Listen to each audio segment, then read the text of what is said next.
the fun part of this Zoom is that the first 2 weeks of Zoom recordings didn't work, yet they said that they were recording, and I turned off automatic recording. It's turned itself back on, but I did do Zoom updates the last 2 weeks, so fingers crossed the tech guy knows what he's doing.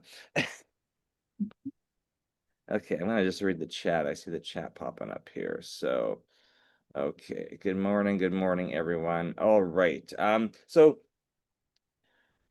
Yasmin, I know we're waiting on David Ridenour to get his YouTube channel started, but you already have a YouTube channel, so maybe since this is your first class that you've shown up for, introduce yourself and what your YouTube channel is about, and a little bit about what you guys do, and then we'll get into checking in to see how everybody's progressed on their homework. So, Sure. So my name's Yasmin West.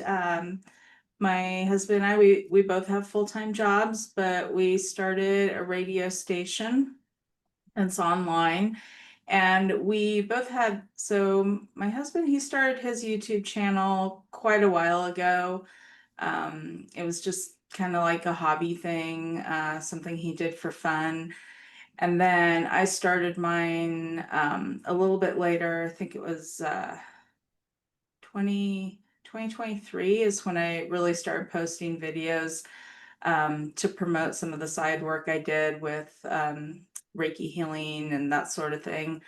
I wasn't really consistent with it until almost a year ago. Less than a year ago.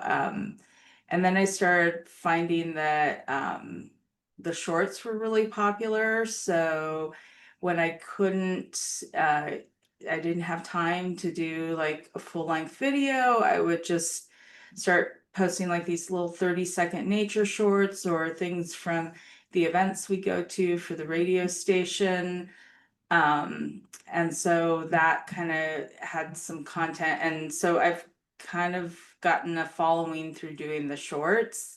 mhm. Now my challenge is to get people to watch the longer form content. So, and Yeah, then everything we do kind of now we do it not so much as a hobby, but to lead people back to the radio station. exactly, exactly. We see that a lot of people. Follow so many YouTubers, and I see that it's with with search kind of Google hasn't lost #1 position as search engine, but there's so many people using AI now, and it's just funny, like reading news articles and following YouTube uh channels talking about this stuff. Like I'm literally looking at YouTube channels for hours upon, I'm looking for customers to come on and looking at, the trajectory of certain YouTube channels, and I'm just seeing that. I'm like, okay, now it's now booming that you brought up shorts. I think I don't know if anybody's been following the AI video generators. There's a bunch out of there. There's Syllabi. Google's got a new one. There's because let's face it, people are recording nature videos, or point of view videos, them talking, them interviewing somebody, or what people are finding really easy is AI videos. I know not everybody likes AI videos or AI tools. People love them, some people hate them, but um they're booming online right now, and they're getting so many views, especially as shorts.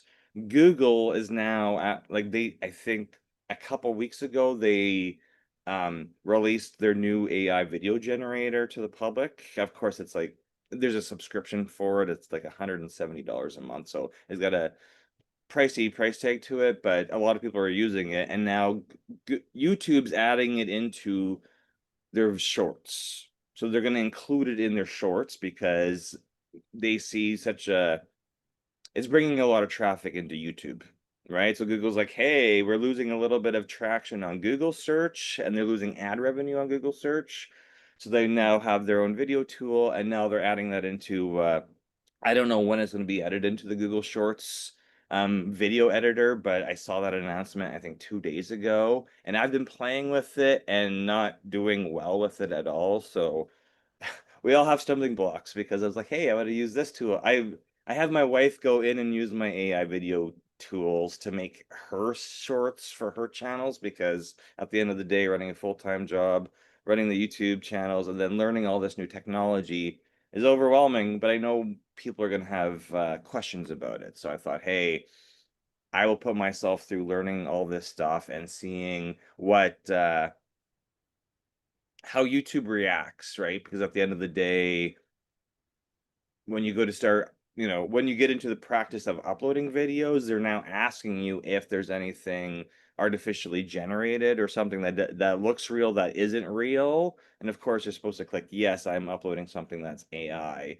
But like it's just interesting to see how they don't like you uploading music that's copyrighted or clips from or reusing too much of clips from other people unless it's a short. But now AI is just fine. So it's kind of interesting watching this to say, hey, in 6 months, I'm hoping people are still filming real life and not just relying on AI because I don't know if I'm like, how long is this a fad? Is it going to go away? Or is it going to be used as clickbait, like eye catch? Because the AI videos have huge retention, and that I know that's why everybody's using them because they're eye catchy. You can usually visually catch something wrong with the video. So I think there's kind of like these, it's almost like it's a joke, right? There's going to be something wrong with that video because it's AI or it's going to be doing something impossible or whatever. So let's see who's joined the meeting here, and then I can check to see how everybody's progress is going. Um, Good morning, Jeanette. How are you doing? Uh,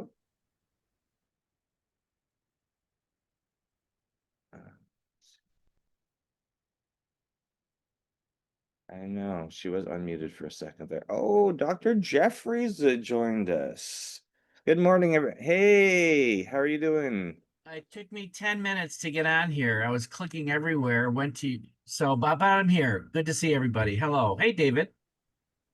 And we've got, I can't see the names here. Two Davids and Yasmin. So Yeah, thanks. so welcome to week 4, Jeffrey. You are let's see.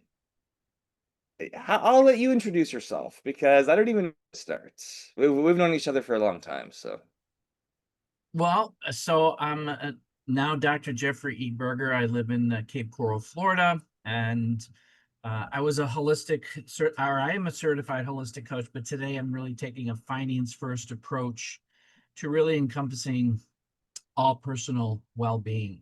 And I'm a global ambassador for an international high-tech company, revolutionizing the future thinking entrepreneurs through emerging technologies, helping them get through this blockchain, AI, and metaverse transition that we're in. And we're really revitalizing, revolutionizing the industries around real estate, finance, education, so forth and so on. And I'm teaching people about the possibilities of getting in on ground floor projects in for portfolio diversification. So that's what I'm doing now, and it's been a pretty incredible journey. We're in the process of launching our flagship project that is accredited by Microsoft. It's accredited by Microsoft, Amazon Web Services, and it's been a winner of the Microsoft EdTech Award. So we're in the forefront of a paradigm shift, and these technologies, these emerging technologies, are changing the way we do business today and into the future, just like Microsoft, Apple, Netflix, and Amazon did decades ago. So hopefully that provided some basic information about what I'm doing today. Thanks, Michael. You're always doing exciting stuff. So, do you want to explain a little bit of your background with you're a veteran of video making. Let's say that because I've seen your progression of making your seasons of your shows. So, are you still doing that? Where are you currently with the video production that you're doing? Yeah, so I'm actually getting ready to send out my enrollment or registration for season 7 with Mupo Entertainment and Holistic True Wealth. And true wealth is not just about money.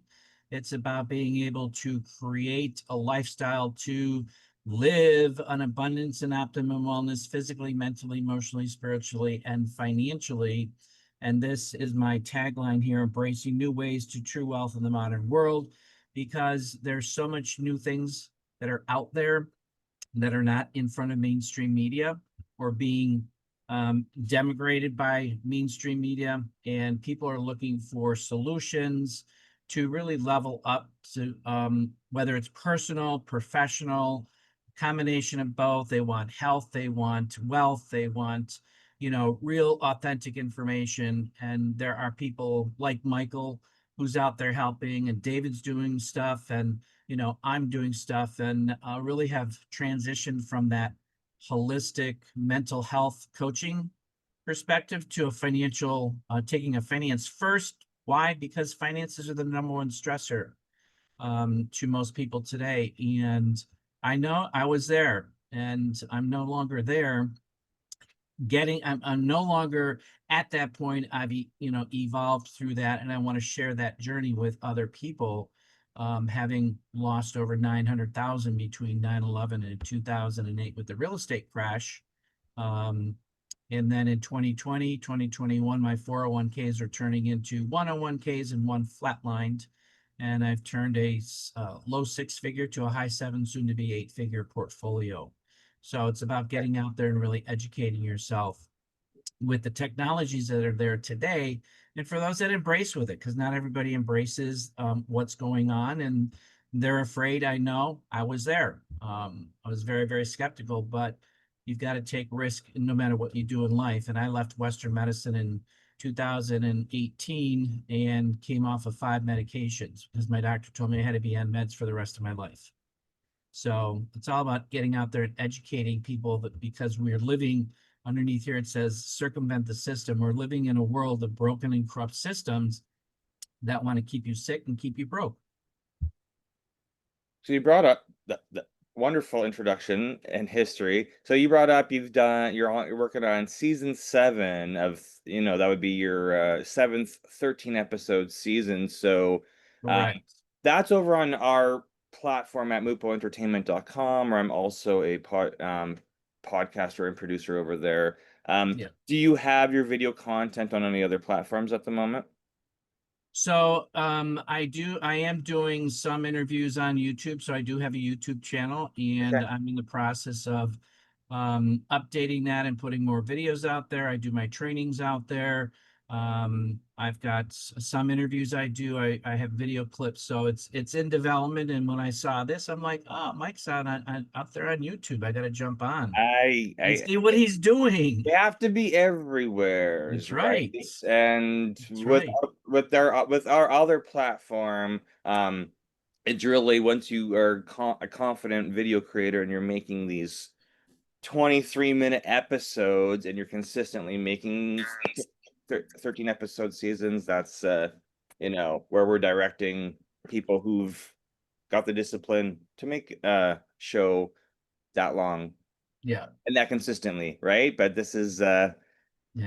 we're finding that I over the last 3 years, I've talked to so many podcast producers who get 50, 100, 150 episodes in, and then they quit because of finances, time, lack of ideas. And that's why this group exists, because we want to keep you going, regarding if you're just getting started or if you're 7 seasons in, because it's nice to have a group of other consistent video creators to bounce ideas off of, because I'm literally talking to YouTubers every single day. I'm going on YouTube, finding email addresses, finding their social media, and I'm DMing them to say, "Hey, how's your experience been, and how did you get started?" Because not everybody wants to be getting in front of the camera and Right.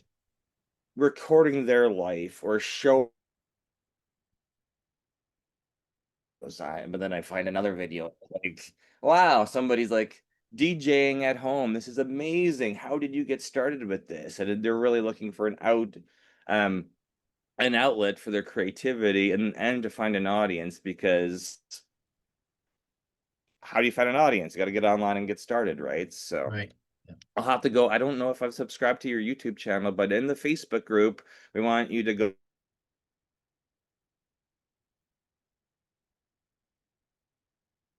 Mike, you're freezing.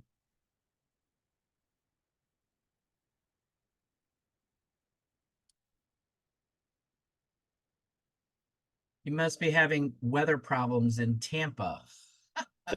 There's a lot to Dr. Jeffrey, so you know. Yeah, you just froze for like about 30 seconds there. Okay, So sorry. That's a fun thing about being on Starlink and using technology, right? So there you go. let's see who else has shown up for week 4. Okay. I know, let's see. Dr. Jeffrey's here, David, Jeanette. I think Jeanette was having issues, so let's see if she's here today. Oh, Kristen is in Naples. I'm Yeah, in I'm Cape better Coral, now. just north of you. You're on I'm mute. I'm in Cape Coral probably once every other month. I have friends who live up there. Oh, nice. Yeah. I'll be rolling through on Tuesday, Wednesday, Wednesday, I think. So I sent you a message. Hopefully you got it. yeah, I gotta figure out where the next RV spot is. I know where it is. I just haven't looked at the map, and then we gotta figure out where to you know, it's effort to move your house from one spot to another, especially when I've never really driven in Florida up until this trip, so it's Mhm. fun. I'm like, why is everything a gated community? You don't really see that in other states. So I got Well, turned around. I got and turned around yesterday trying to get to a location. So the nice thing is the further south you go, the flatter and straighter it gets. well, Orlando traffic was horrible. Tampa is so much more smoother. So I'm hoping, just getting out of the tourist bubble, that the traffic is not ridiculous. So 14 miles took me 2 hours to drive in Orlando Oh my God. at like 2 o'clock on a Monday afternoon. Yeah. Yeah. It's So, bad up there. well, it's just, I don't think the road, anyway. So let's see. I was asked, Jeanette, you're Zoom working now? Yep. Okay. So how have you, any progress in the last week with homework, writing down ideas? How's it going with you? Um, I I've got some ideas on what I want to talk about, but I haven't written it down. Okay. But I've had some other issues that I've had to deal with this week, so that was kind of my Okay. priority, Okay. unfortunately. Okay. I for myself, I started writing out more ideas for going back to my Dr. Jeffrey brought up Mupo Entertainment. That's where my structured podcast is. I've been playing around with ideas for like 2 years. I wanted a co-host. I got a co-host now. So my goal is to have those 13 episodes fully written out by the time I get to New Jersey in about 2-3 weeks, and sit down and record with my co-host, because I don't want to do the virtual recording. I don't want to do a Zoom recording with that. I don't want to be in person, bilingual, English and Spanish, and sit down and record and see what type of magic we can make. But we've been putting it off a lot. Yeah, I've been to New Jersey so many times in the past 12 months, and I'm like, okay, on this trip we have to sit down and record. But recording 13 episodes of 30 minutes is time consuming. So we'll get there. Well, I did the workshop on Monday. It was okay, and then I went into AI Okay. and I got AI to write me a script, and Mm-hmm. I thought at least that would then give me an idea of a template and Mm-hmm. some ideas. And then I'm using AI to generate some ideas right now, and then I'm going to go into my own story, Okay. pull out some stories to start with. Okay, my wife raised her hand, so I'll go see how her progress is going. Let's Let's see. Did I unmute you? Oh, I unmuted myself. Can you hear me? Yeah, I can hear you. Well, I wanted to make a comment with the scripts. Some suggestions, and this might help you, Jeanette, and other people, is we all consume content. So watch some of your favorite YouTubers and see how they create content. So certain things that I would suggest is like how they do the introduction, right? So I notice with a lot of videos that before they'll kind of give you a preview of what they're going to talk about. And then they'll say, oh, before we get started, subscribe. And then they'll add that kind of stuff at the end of it. So kind of start being a little bit more observant of when you're watching, YouTubers you really like and how they kind of structure content. It may not be the same content as yours, but it'll give you an idea of what you even like as well, and that'll help with where you want to go when you're doing your scripts. If you want to add an intro like that, or an outro, or both, and just kind of adding that in, because I've been working with it that now I use a lot of chat, and chat knows how I want to structure. And if it does forget, I have to just remind it, and then it will add those little things in when I'm doing the videos. And I've made a lot of progress on my old channel this week. Didn't get as much on my new channel that I have just started to upload. So I'm gonna have to work on that because I don't have my 13 episodes of that. I've still doing 2 or 3 different channels. Gets to be a lot of organization on the content. Definitely. And just this the as you said, use chat tool or use AI, whatever chat tool you like, just to help you flesh out ideas, but always read through what is generating, because I'm finding that I've trained mine. However, I find that I always have to go check what the outputs are. This is why we're saying, hey, generate ideas and read through them and just make sure that makes sense. Of course, follow other channels for inspiration, and because other YouTubers, if they have a couple thousand, a couple 100,000 subscribers, they're I can always look at the back end to see how many views that YouTube's gonna show you how many views that these channels have, but they're not actually gonna it's not gonna show you watch hours until you're a partner. We're YouTube partners, my wife and I, because we have over 1,000 subs and over 4,000 watch hours. But there's a lot of channels that don't have 4,000 watch hours, so it's nice to see. It's nice to watch other, find other channels that you like. You like, how the presenter talks, you like there's a lot of people using a lot of tools to make their YouTube look good and sound good, but they may not have watch hours. So it's just find people you like and just see what they're doing, but then there it's just it's interesting to see, because sometimes you'll find that they're using a lot of tools, but there's something wrong with their channel or wrong with their video, and they don't actually have they don't have a lot of watch hours. And this is why it's nice to have somebody like me you can rely on, because I'll go and actually say, hey, these people are it's an amazing looking channel. Their edits look great. Their content looks great, but there's something fishy going behind the scenes. And that's when you know they're probably using a ton of AI or a ton of bots. And they're probably,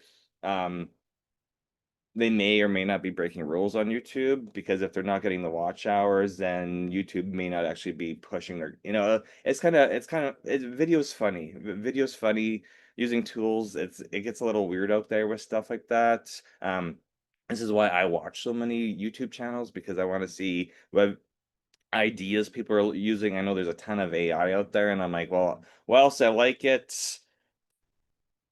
I'm like, I don't know. It's just kind of I know that they're literally using AI to generate all their ideas, all their scripts, everything, and it's almost like there's not that much human element left to it. I know there's a human usually running the show, but it's just like, okay, this is what they're doing. This is how they're trying to game the system. But sometimes they may be gaming it properly, and other times they're just throwing all the tools at it and not really achieving much. So it's great to use tools, but always check the outputs, because I learned that when I was going through my scripts this week, that I was like, wait a minute, I don't think this is factually correct.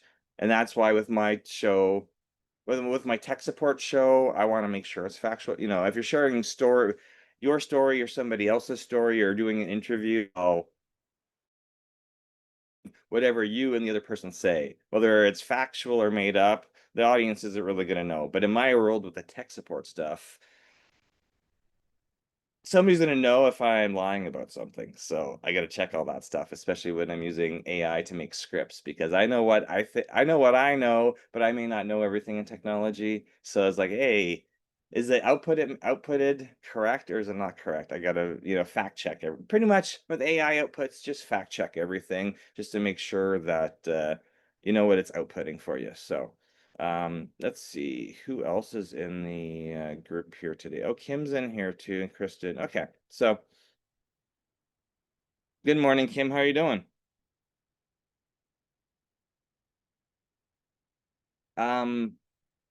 Kim, Kristen, and Tanya, just put your hand up if you want to introduce yourself today and progress that you've made with homework. Any of the And so I am doing okay. I have a consistent schedule of 3 videos per week. So I'm gonna record all my videos either today or tomorrow for the week ahead. And yeah, just chugging along. I use a series of AI agents for finding videos or finding new topics to talk about. Of course, it's easy for me because I just follow the news. So whatever technology is trending, I usually talk about that. And I've been getting more views, so I'll just keep on doing what I'm doing.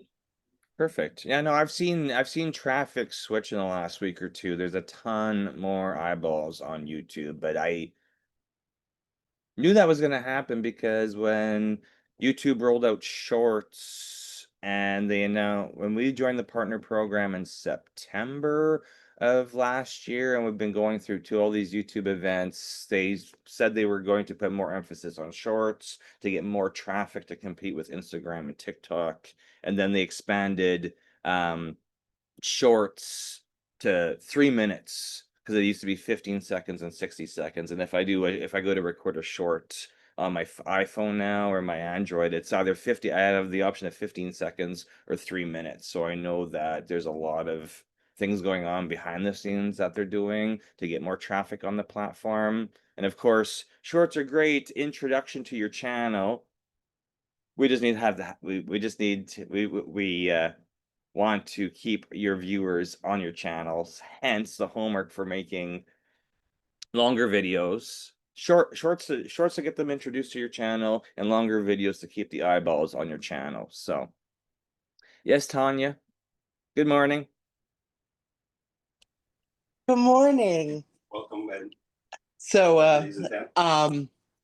I have actually launched season 2. Thank you. I'm so happy about that. Doing homework as into writing them out, that's not going to happen, because if I have to write it out, it's just not going to get done. Okay. But I've decided I'm going to work on a 2-prong approach. So prong 1 is live interviews Mhm. with cancer survivors, wellness practitioners, and primary caregivers. Okay. And the other thing that I'm going to do is I'm going to do the 13, like 5 to 7 minute video type deals that I can cut into shorts. Mhm. That I have chat help me write, and it'll be things like, um, 7 things that I wish I knew before my first chemo appointment, or and stuff Okay. like that. So like educational bombs that I drop, and I'm gonna have chat help me write all that stuff out. And I have 3 of those uh conceptualized out, but haven't started doing it yet. Julie's I'm asking. using a chat called Stormy Speaks. That from Coach Stormy. Yes, from Coach Okay. Stormy. I was watching her channel this week, so Yeah, it has her soul in it. I mean, she's got almost 20 years worth of content that she put into it.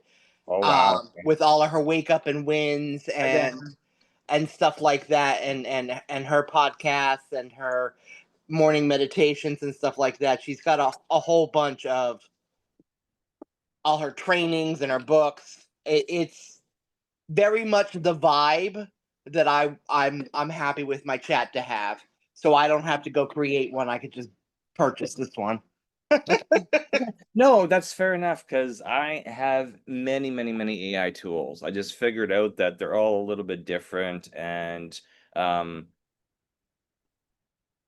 customers ask me, why is this one not working? And why does, a lot of people want to use Microsoft Copilot. And now I understand why they want to use it because they're using it for corporates and it's not going to leak. Unfortunately, what we got to realize is that when you're typing stuff into chats, I think there's now a rule with the FTC or something where uh, everything has to be saved long term. And then I'm thinking, okay, if you've typed any um, sensitive business stuff in there. Oh. There's gonna be issues with data leaks and stuff in the future. So, and what are people typing in? They're uploading company docs and they're just doing whatever they want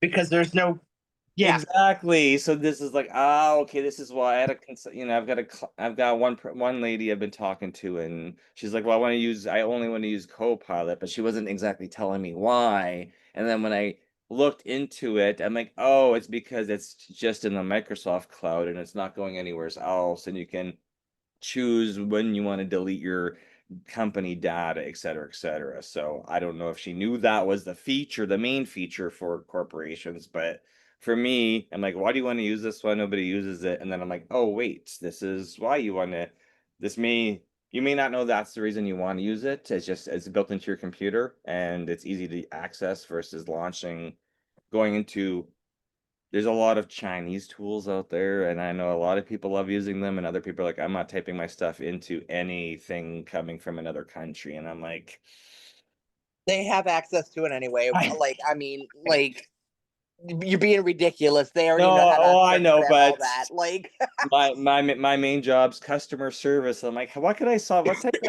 What type of question can I answer for you today? Is it about your computer? Is it about AI tools? It's about your YouTube? Is it about your content creation and how you're stuck on making content? Let's get you unstuck. And then there's all these new questions that come out, right? It's like, how do I write yeah. scripts? And I'm like, call me. I'll help you write your first script and get you rolling because at the end of the day, this is how your business is going to get discovered, right?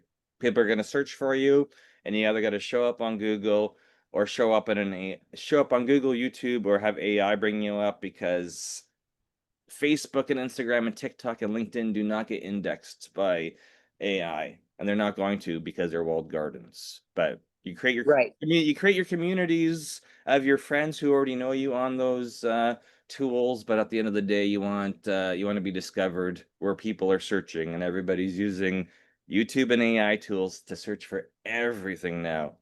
This is how I find all my camping spots. I go onto AI and I'm like, hey, I'm going to be in Tampa. Can you list where I can park for low cost for a couple days? And then it spits out a couple ideas, and then I got to go do, more research, but at least that way I'm not looking all over the place. It's really direct information. So, um, I do have a couple of questions go on ahead. intros and outros. Do you recommend a certain time frame, and how would you like? I'm piss poor at editing, so I really Well, need to learn.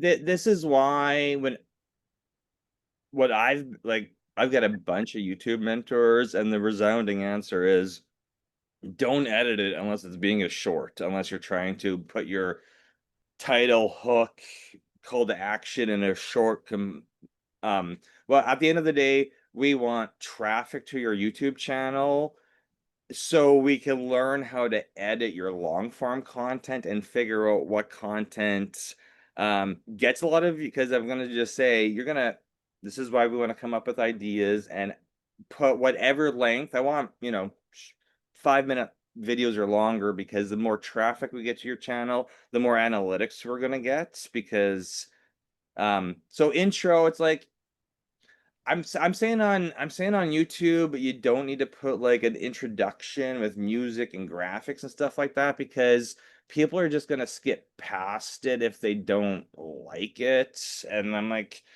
Okay. if you've got a podcast on a certain station, they want an intro. like if it's on Spotify or Apple Podcasts or whatever, or or you're at the point where you got advertisers and you're following the broadcast clock and you've got a structured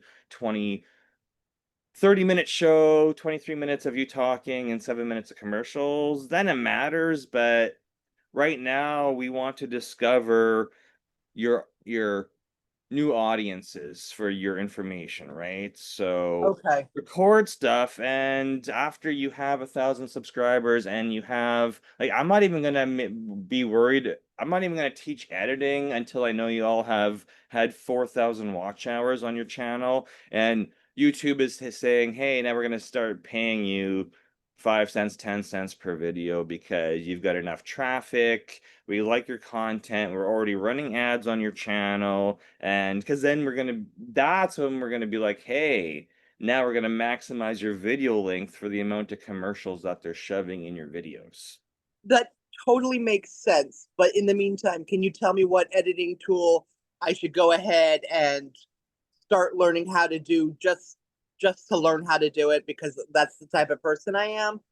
I think this is the love-hate relationship I have with podcasters, because they will get stuck on editing tools. So I'm gonna say I've edited videos from, like, my experience with editing videos. Like, I was the guy walking around with a camcorder, like in my early 20s, on cruises and vacations. My wife took, honeymoon, blah, blah, blah. I walked around with a big video recorder with the tapes before the iPhone, right? So that's where my experience came from. I wrote scripts in high school, but I didn't do acting classes in high school. And now I'm doing acting classes as a 40-year-old because I realize I need to have different tones in my voice when I'm talking and reading and, corresponding with people. So editing tools, they're going to come and go. I know a lot of people like that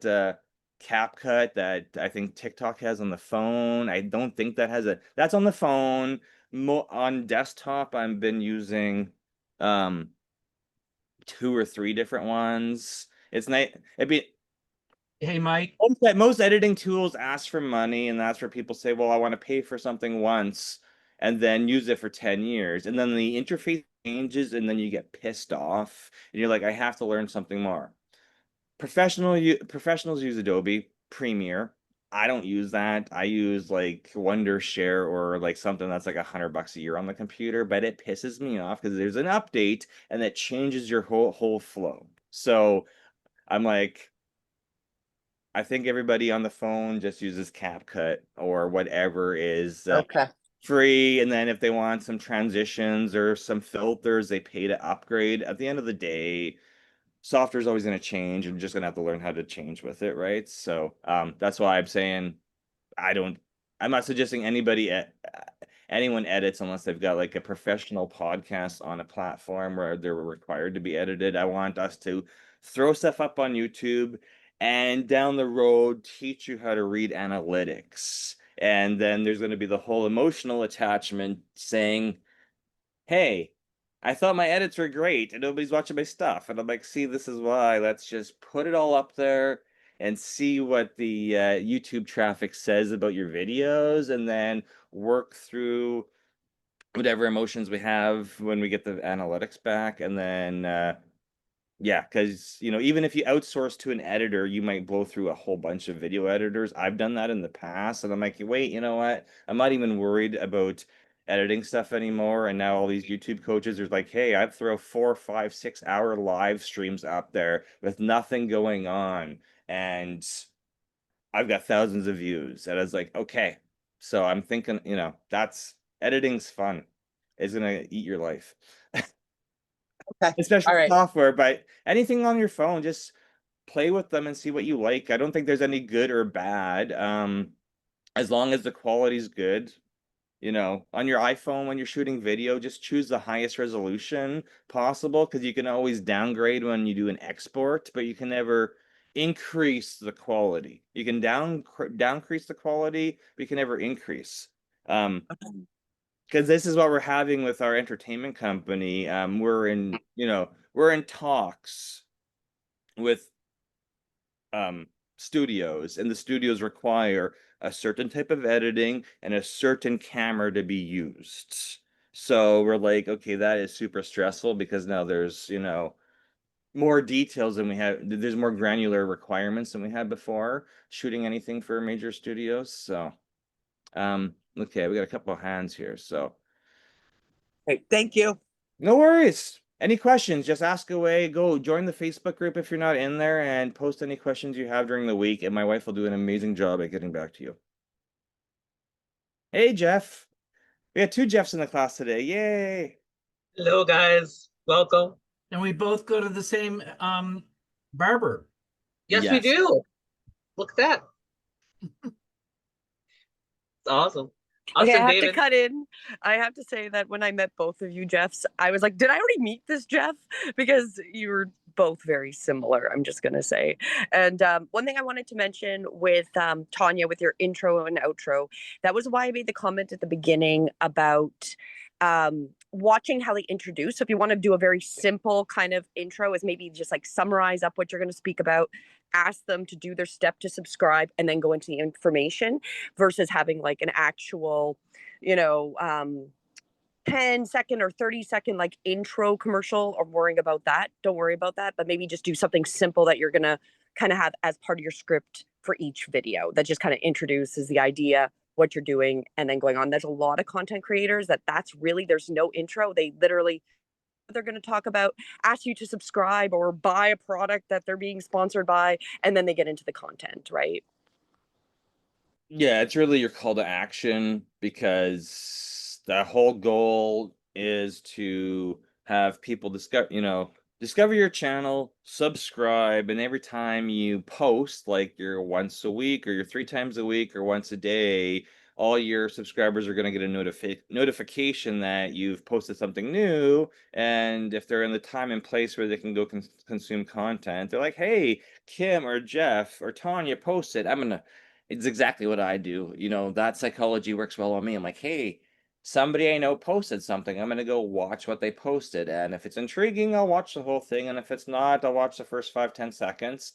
But then if you've got a call to action at the start of your video and at the end of the video, you're telling your audience what you want them to do. And if they're able to do it, they're going to. But if you don't do that, then you're not giving them any instruction. And, you want to tell them what to do. You want to give your audience some instructions, whether that's, you know, subscribing, liking, sharing, booking a call with you, even if it's a complimentary call, just to see where they obviously they're following you for a reason. Maybe they're a friend or family member, or maybe they're a potential customer. Maybe they need a question answered, or maybe, you know, that's how businesses drive sales, right? You go to somebody's YouTube channel, and if they've got their description of their channel set up properly, they've got their website address, they've got book a call link, they've got a funnel link for their online course. They've got all these links set up. And I looked at a few this week, and I'm like, I like how I got to go and up my game with my links, because I need to have more direct call to actions with the audience. So, but this is the whole fun part of the learning experience, is hearing something from somebody, learning it, implementing it, and saying, hey, oh, that actually moved the needle. I added links. I told them to go and book a call with me. 1 out of 100 people followed it, and now I got a call booked with my audience, and let's see how we can help them out, or what help they need from me, or what I can sell them, or whatever the case may be, right? So, do we have any? Oh, let's see what the chat's doing. Jeffrey, I didn't even know CapCut had desktop software. Kim, Wondershare, yeah, that's what I'm using. Filmora, that's exactly what I'm using. But I don't like it because they change the layout, the editing tool, Filmora. Every update, the layout's different, and I use both Mac and Windows side by side. I literally have 3 computers on this table, and the software is not consistent between devices, and that's what drives me crazy with technology. Yeah. And as a matter of fact, I just opened it to do an intro to start with my new intro. And I was looking at I was getting ready to pull up one of my old ones and like see if I could just repurpose it. And it was funny because it was a new update, and it's like, yeah, there's a big huge change, and they added like 6 more AI tools in it. And More AI tools. That's all you need is more AI tools, right? right, another AI tool. And I'm like, what I need them to give me is the eye to the camera. That's what I need them to give me, so that they're not seeing me read the script. Exactly. We were talking about teleprompters the other week, right? And Yep. this is okay. Filmora almost stopped me from podcasting. I'll give you a little hint, because a little story about this, because I wasn't going to bring it up, but if everybody else is using it, it almost stopped me from podcasting, because my first season of Don't Get Hacked, Call Me for Help on MupoEntertainment.com, I think I was about 10, 11 episodes in, because at Mupo, it's create your 13 episode season first and then submit it to the producers for them to go through it before they upload it. So have 13 full 30-minute episodes finished. I was on episode 10, 11, editing those on a MacBook using the Mac software. There was an update. It wiped all my projects out. I had backups, but the new version didn't open the old version. So then I had to go get a different Mac, find a download for the old version, and then at that time I moved all my Filmora stuff over to Windows, because I was like, I don't know what they're doing with these software updates, but I do not like them, because there was tears involved, a lot of stress, and I was like, I almost don't want to keep going, because it stopped me in my tracks for probably 2 months. So then I was like, you know what? I'm better than this. I can't let technology ruin my life. And I just understand that sometimes you pick and choose one path and it stops you in your tracks. And then you have to just move on using a different platform, and not, you can't put that much energy, like it stopped me, and I was like, I can't quit. I've already committed to making a podcast and getting a show out there to help business owners around the world find me, and that's what happened, right? As soon as I put that podcast out, I was already getting calls from international customers, but that kind of cemented it, because they're like, hey, you actually have a structured podcast on a platform, 144 countries around the world. And that's when I started getting calls from like the Middle East and stuff like that. And I was like, okay, I didn't quit, but I almost quit, but I didn't quit. But I had a nice support group who's like, keep going, keep going. And I'm like, you don't understand how many hours and hours and hours almost lost, but I had to just get a different Mac, re-download the old software and finish. But I lost a lot of stuff at that same time at that. So I was like, backups are great, and moving on to different editing softwares. So don't get stuck. Things are gonna make you get stuck. Just move past it. And if you have any technical issues, you can call me, and we'll get it all sorted. We'll get through it. No matter how many tears are involved. So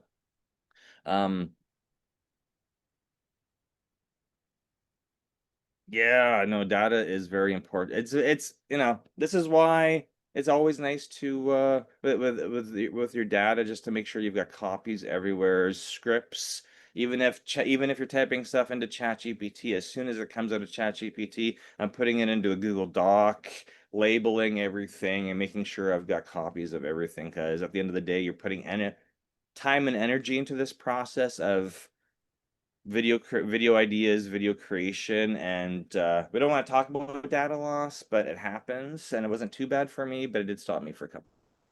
And then you know what, I can get through this, because you know what, phones die, and there's gonna be frustration and tears and all that stuff. So, hey, Kristen, how are you doing this week?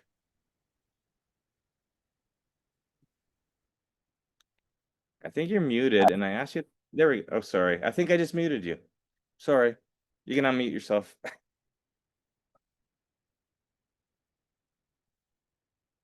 I think you're still muted. Sorry. I see you Yeah, talking. she's still muted. Okay. I'm back. Here we go. Yes. Okay.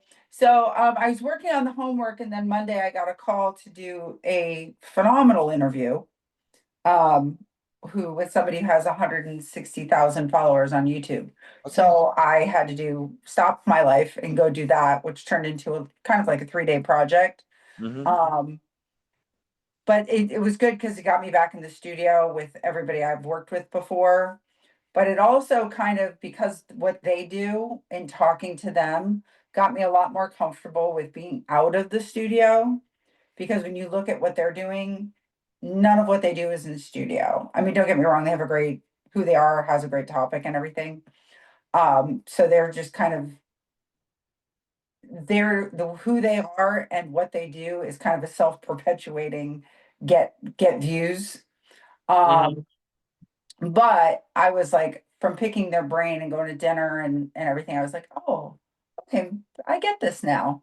So that was, I think, the direction I needed to go to be comfortable being out of the studio and having other people hold my hand. But Mhm. I had 2 questions. Go One, ahead. I have somebody when I'm done with my studio stuff, I hand off to, and Okay. they platform everything on all the podcast platforms. Okay. But when I tried to hook them up, my guy doesn't want to work with this guy. Yeah. Oh, you're gonna find that everywhere's in editing and post production. Right. So if anybody knows anybody who, like, does the transcripts and the cuts and the platforms to this guy has all these followers just on YouTube. He has nothing in the podcast space. So I told him Yeah. I'd find him somebody. I thought I'd send him my guy, but my guy's like, yeah, I'm not gonna work with him. I I've was like, I've I've run into that before because I've had possible customers come in. They're like, all my stuff is on Instagram, and I'm like, great. Our strategy is post on YouTube first and use AI tool like repurpose.io to push everything everywhere. So we're not at that point yet because I want you guys to be consistent making videos every week, and then we'll add the automation into it. And then their Instagram guys came back to me. He's like, "No, we're not doing it. My stuff's only formatted for Instagram." And I'm like, "You are okay. I'm not even gonna. So somebody came to me, and I'm like, "Well," then I said, "Then just shoot your own stuff." And then they said they're not comfortable with it. So I was like, "Okay, you've got somebody in your business who is forcing you down in." And I said, "Well, you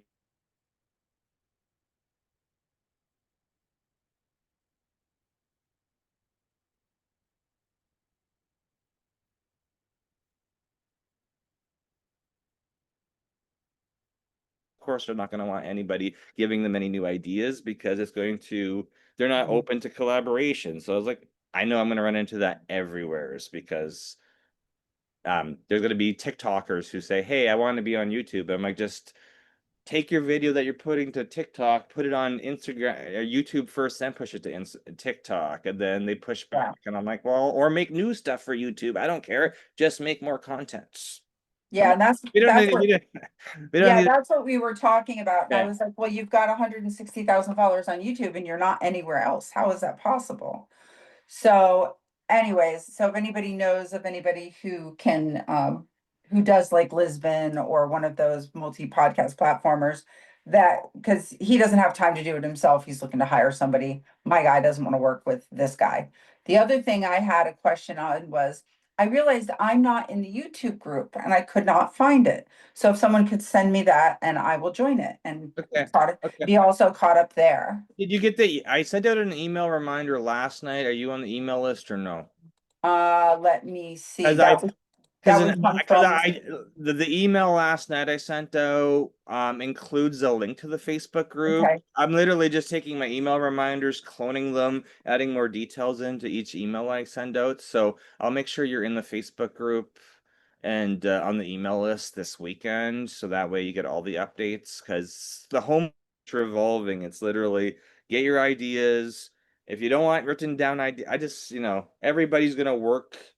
There's literally 16 different types of personalities. I understand when I'm dealing with business owners in the last 20 years. So everybody's going to interpret instructions and homework differently and say, no, I'm not going to do it this way. I just want to get you into the mental state, the creative state of being look finding people you finding YouTubers, finding content creators out there where you like their stuff and they have subscribers.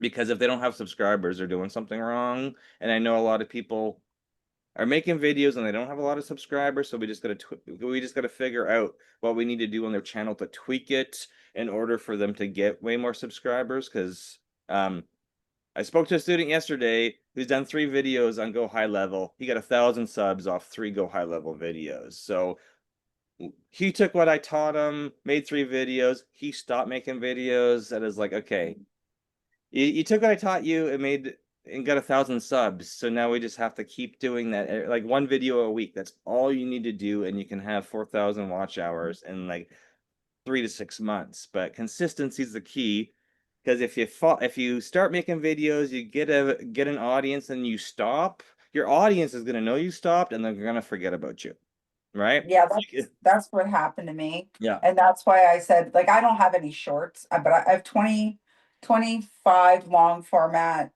videos and I don't have any shorts. And I'm like, well, I kind of missed the boat on that one, didn't I? So Well, I thought no, I, because shorts is just getting going right now, because YouTube, like they're always changing stuff on their in the algorithm, because some things don't, like, they're shorts is getting so much more attention now. But this is why it's easier to get monetized on long form video than shorts, because shorts you need millions of views on. However, if you're producing shorts and you've already got existing long form content, the shorts are going to drive new organic traffic to your channel and to your long form. So you got to do both. You got to do it all, but that's a lot of instruction. And if you're not already got content, Mike's telling you, do 1 5-minute long per week and a short, and this. I can't even get my ideas written down, right? So take it at your own pace. And if you got questions, we'll get you in that Facebook group and just ask away. My wife is monitoring it. She'll respond. And then when it comes to looking at the nitty-gritty channel details, I look at the stuff. If I can't interpret it properly, I send it off to my YouTube team, who is much better at telling me what's wrong with somebody's channel. Like, I can look at it, I'm like, hey, it looks good to me, and then they come back and say they need much longer videos, and I'm like, okay, or they just need more videos, because sometimes your audience just runs out of you don't have enough content there to keep them engaged, and you're like, okay, now you need way more content. So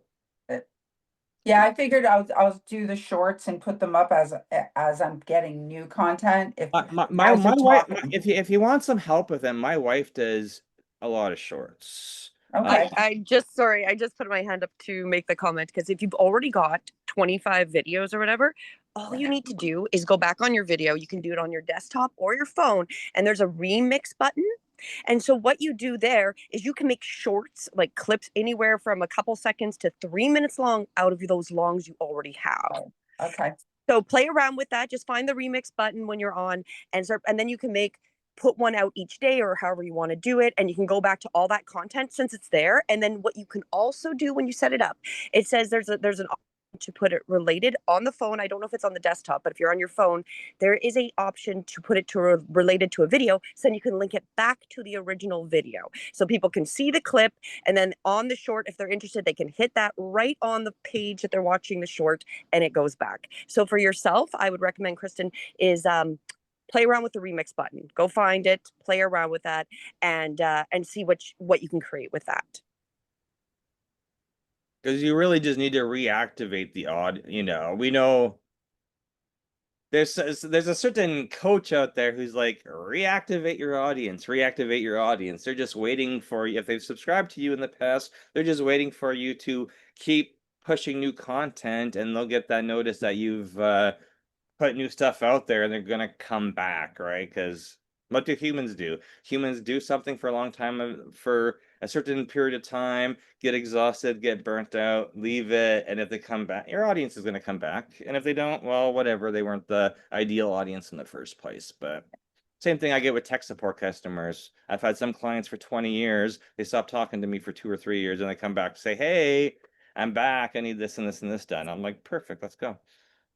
Well, and also, I found the YouTube page and then I emailed you my last email, just so you know, where my email might have gotten dropped off. Okay. Well, So we're all it's set. yeah, and this is why we're like, Facebook page for updates. I'll send 1 to 2 emails per week, usually Tuesday, Wednesday with the rehash from the previous week, and then just a reminder for Saturday, then a email on Friday, and then I sent a text blast this morning. I have not looked to see if anybody got upset with it though, so just what happens with with humans. So yeah, remix. Okay, and Thank you very much. no worries. Thank you for showing up, because number one rule of success is showing up and sharing ideas, because my shorts, I'm literally recording them. I'm not remixing because I haven't got around to that and I should do that, but there's so many ways to massage the YouTube algorithm. But consistency, a video a week, whether that's a short, a long, or a live. And when you have over 50 subscribers, you can do lives. And when you do lives, you'll see that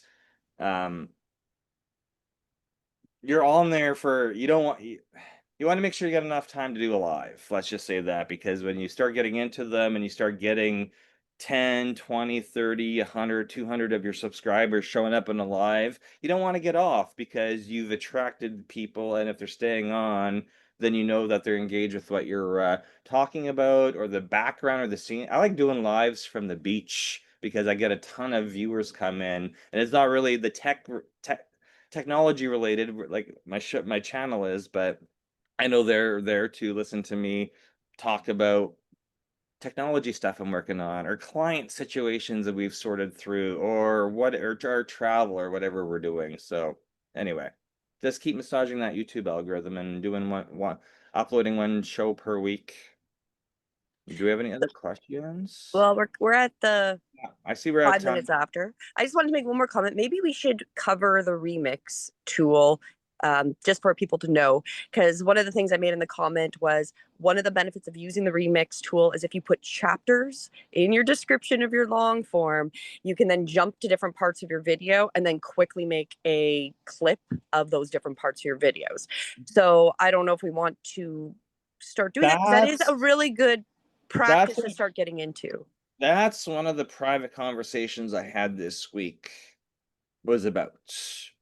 They was that they were getting into, they're not in the class, but they were playing with remixing and chapters, and then got mad at me because YouTube is now consuming their life, but they're getting thousands of subscribers added per week. And then I'm like, perfect, you're doing exactly what I told you, is get your video out there and start playing, I would love to learn more about how to do chapters and how to set that up. And I'd love more information about the remix. That sounds great. Thank you. Perfect. And we've given my wife some homework to get ready for the next couple of classes. Okay.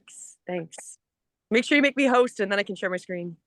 Okay, well, that's what we'll do, is if that's of interest, we will start covering that while we guide everyone through getting their idea, we'll do that for we'll do that over the next week or two, is talk about I get to learn how to do that. Yay. Exactly. Before we wrap up, anyone, any last questions or comments for us, or are we good to meet for next week? And I'll send you the Zoom recording once it's published. Thank you so much. I appreciate you taking the time to educate No us. worries. Thank you for showing up, because this is what we do all day long, as I'm talking to YouTubers about where they're stuck or where they're going, and trying to sort through all the bullshit, because there's a lot of false information. Jeanette sent me a couple things, and I was like, yes, there's a lot of people online saying they're making a ton of money from YouTube, but all I need is their channel name. I go in the back end, I can tell you if they're monetized or not, and how many watch hours that they have. I want to lead you down the path of YouTube with correct information and help you all become monetized. All right. Oh, last comment. Do make sure if you haven't yet to share your YouTube channel in the Facebook group. Just another reminder. And once we've got majority of them, I can make up another list and I'll just put the links in there to make sure that, because I know they kind of get lost when we go through the channel, but share it there. I'll go through and make sure that everybody's channel's there so we can support each other and help each other out too, because we have different content and some of it's overlapping. Some of it we might be able to work with each other, but having that feedback and and also helping us with numbers, right? Because we can watch each other's content, which will help with the growth too. So that was the last thing I wanted to remind everybody. If you haven't, do make sure you share your YouTube channel on the Facebook page so we can all join and subscribe to you. Well, thank you for showing up. Thank you for giving me an hour of your Saturday morning, and we got to get ready to go on a boat trip. So I'll post photos and videos on my personal YouTube or Facebook and YouTube of it's our first time going on a boat down here in Florida. So we'll see how that goes. Exciting. Anyway, I will see you all next Saturday at 9 a.m. Eastern, and I'll send you the link to the Zoom call when the recording is uploaded. All right. Have a great day. Bye.